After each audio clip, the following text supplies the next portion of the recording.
5-2 श्री राग भगत कबीर जी का अचरज एक सुनो रे पंडिया, अब किस कहन न जाई। सुर नरगन गंधर्व जिन मोहे, त्रिभुवन मेखली लाई। कुदरत ईश्वर की बनावट है, क्योंकि परमात्मा ने स्वयं उस माया को बनाया है, इस कुदरत को बनाया है। आप इन्हें आप साजियो, आप इन्हें रचो नाओ, दुई कुदरत साज के कर आथन डिठो चाओ।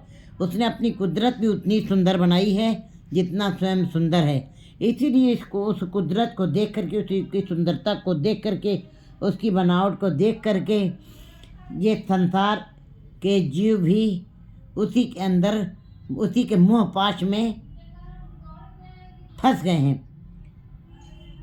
तभी गुरु जी ने कहा कि ये कुर्बान की तत्व थे उठे, जैसी अगन उदर में तैसी बाहर माया, माया अगन सब इक्को यही करते खेल रचाया। उस करते ने अपना एक खेल बनाया है। जैसे वो स्वयं सुंदर है, उसने अपनी संसार की रचना भी बहुत ही, प्रकृति की रचना भी बहुत ही सुंदर ढंग से की है। जैसे कि हम इन छोटी छोटी आँखें, हमारे शरीर में सबसे छोटी आँखें हैं। इन छोटी छोटी आँखों से हम कितनी दूर तक का बड़ी इन तारों को देख लेते हैं। आकाश के में छोटे बड़े बड़े तारों को, उन तारों को भी हम इन छोटी आँखों से कैसे देख लेते हैं, ये उसकी कुदरत है। उसने हमारी जितनी भी इंद्रियां दी हैं तो बड़ी सीमित है, लेकिन इन सीमित इंद्रियों के साथ भी हम उस परमात्मा के साथ मिलाप कर सकते हैं। रचना एक छोटी सी चमड़े की टुकड़ी है, लेकिन ये रचना अगर जो अपशब्द बोलती है तो राक्षस का रूप ले लेती है, और अगर जो ईश्वर का नाम जपती है तो देवता का रूप ले लेती है। ए मन शक्ति, ए मन सियो, ए मन पंच तत्व को जियो। इसका मतलब हर अंग उसका ईश्वर की दी हुई हमारे लिए एक वरदान है। और सुंदरता से भरा हुआ शरीर, चाहे 84 लाख जूनियों को हम देखते हैं, सब अपने अपने ढंग से बोल रहे हैं, अपने अपने ढंग से खा रहे हैं। ये सब उसने अपनी कुदरत स्वयं बनाई है और स्वयं ही उसकी वो देखभाल करता है। इसी कुदरत को देखते, उसकी अपनी परमात्मा की प्रकृति को देखते हुए कबीर जी ने श्लोक उच्चारण किया है और पंडितों को समझा रहे हैं। अचरज एक सुनो रे पंडिया, अब किस कहना जाई। हे पंडितों, मैं एक आश्चर्यजनक मैंने बात देखी। संसार इतना सुंदर है संसार कि मैं उसका विवरण नहीं दे सकता, उसके बारे में कुछ कह नहीं सकता है। सूर्य नर गण गंधर्व जिन मोहे त्रिभुवन मेखली लाई। ये संसार संसार उसने इतना सुंदर बना दिया है परमात्मा ने कि देवते, मनुष्य, गण, गंधर्व भी उसके मोह पाश में फंस गए हैं, मेखली लाई, और इसी संसार में ही खच हो गए। इसी संसार की त्रिभुवन में ही ये जकड़ पकड़ की गिरफ्त में बंदी के तरीके से जीवन बिता रहे हैं। उसके अंदर से निकलना इनका मुश्किल हो गया है, क्योंकि इनको भी प्रकृति ने मोह लिया है। इतना सुंदर संसार बनाया है। राजा राम अनहद किंगरी बाजे। कबीर जी कहते कि मैं जिस राजा राम की पूजा करता हूँ, वो जिस राम की मैं पूजा करता हूँ वही अनहद नाद है, वही अनहद नाद है जिसकी अनहद नाद की किंगरी जो बज रही है, ये परमात्मा के नाम की, जिस राम की मैं पूजा करती हूँ वही जो जिसकी पूजा करता हूँ, वही नाद जो है वही अनहद नाद कहलाता है। जाकी दृष्टि नाद लिव लागे, जिसकी दृष्टि से, जिसकी कृपा से ये इस नाद में जिसकी लिव लग जाती है, परमात्मा के शब्द रूपी नाद में जिसकी लिव लग जाती है, वो अनहद नाद में फिर अपने आप ही उनके अंदर ईश्वर का नाम स्वभावता ही चलता रहता है। अनेक साज बाजों की, शब्द रूपी साज बाजों की ये अनहद किंगरी बजती ही रहती है, भेरियाँ बजती ही रहती हैं, शहनाइयाँ बजती ही रहती हैं, नाम की शहनाइयाँ। फिर इस नाद लिव लागे, और मेरी लिव उसी नाद से, अनहद नाद से मेरी लिव लग गई है। मैं जिस राम की पूजा करता हूँ उसी वही अनहद किंगरी है, अनहद राध है, और उसी में मेरी लिव जुड़ गई है। पाठी गगन सिंगिया और चुंगिया कनक कलसिक पाया।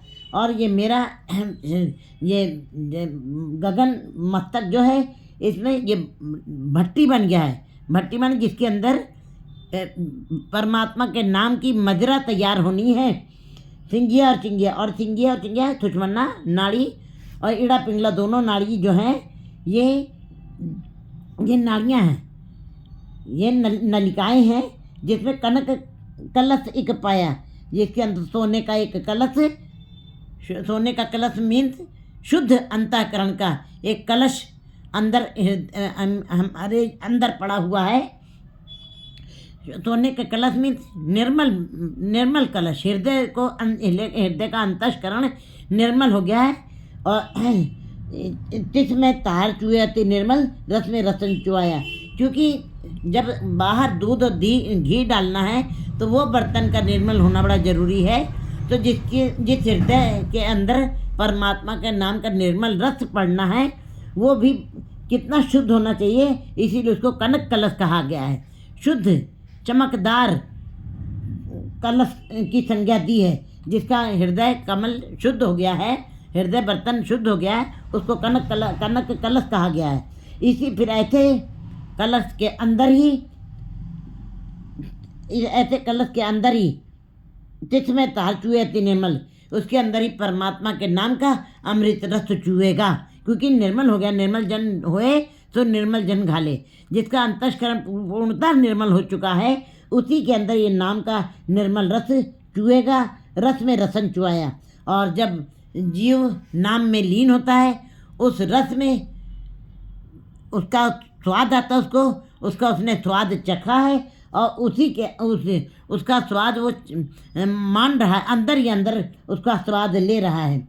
एक जुबात अनूप बनी है, पवन प्याला साजाए। एक अनोखी सी बात है, एक अलग सी बात है जो हमको आश्चर्य में डालती है। एक जुबात अनूप बनी है, मैंने अपनी श्वासों को प्याला बना लिया। मैंने श्वासों का, जो श्वास आ रही है और जा रही है, उन्हीं श्वासों का मैंने प्याला बना लिया है, सजा दिया, उस प्याले को सजा दिया। पवन प्याला साजिया, तीन पवन में एको जोगी, कौन कौन है राजा। कबीर जी कहते हैं कि हे त्रिलोकीनाथ, हे त्रिलोकीनाथ, तीनों भवनों में मेरे जैसा अलबेला जोगी बहुत ही विरला ही होगा। बहुत ही विरले हैं जो ऐसे योगी हैं जिनके अंतःकरण शुद्ध हो गए हैं और जिसके अंदर वो नाम का अमृत रस चू रहा है कनक कलश में। ऐसे योगी, हे त्रिलोकी, ऐसे योगी बहुत ही विरले होते हैं। ऐसे ज्ञान प्रगट्या पुरुषोत्तम को कबीर रंग राता। और कबीर जी कहते हैं कि उक्त योग से मेरे भीतर भी ज्ञान पैदा हो चुका है, ज्ञान उपजा है, इसलिए मैं सदैव उसी के नाम रस में मैं मगन रहता हूँ। मैं उसी के रंग में, उसका रंग मेरे ऊपर चढ़ गया। वो तो पे नामे के रंग, केवल नाम जपा नहीं है, मैंने मेरे आत्मा रूपी कलश के ऊपर उसका रंग भी चढ़ गया है। कभी रंग रहता और मैं उसी में मस्त रहता हूँ। और दुनी सब परम पुलानी, मन राम रसायन माता। कहते हैं कि शेष सब संसार माया के भ्रम में भूला हुआ है और दुनिया और सारी दुनिया भ्रम में भूली है, संदेह में भटक रही है। मन राम रसायन माता, और मेरा मन राम के नाम के रस में मस्त है। जैसे कोई शराब पी के मस्त हो जाता है, उसको दीन दुनिया की होश नहीं होती है, वो तो एक संसारिक नशा, और नशे सब नशे हैं, उतर जाए प्रभात। कबीर जी कहते हैं नाम कुमारी नान का चढ़ी रहे दिन रात। मैंने ऐसा रस पिया है नाम का, राम नाम का रस पिया है जो कभी भी उसका नशा उतरता नहीं है। वो सदैव मुझको मस्ती दे रहा है, आनंद दे रहा, मैं उसी की खुमारी में रहता हूँ। 4-3